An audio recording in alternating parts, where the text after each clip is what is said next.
I'm going to have to say that by far, this Cache Across America site is the most impressive. We're in Idaho, and we're after the Cache Across America for Idaho.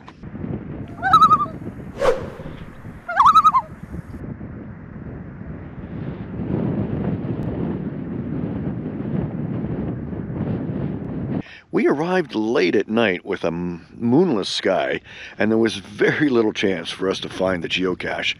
And a good thing we didn't try to go looking, because the first step is a doozy, as they say. A little bit to the left. Back up a bit. The other left.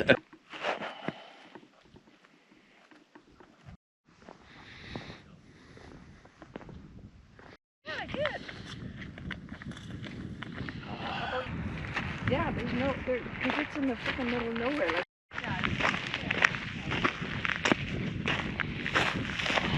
There is a trail to follow to ground zero, and it's sufficiently away from the edge of the canyon to satisfy anyone who's afraid of heights.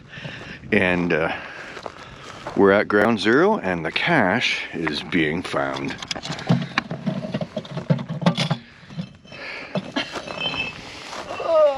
Oh, nice. Like an animal called camp. Woo! Yay! Official geocache.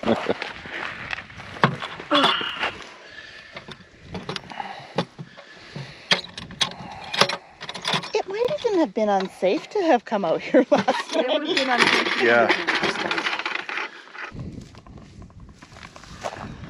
An impressive location for this Cache Across America.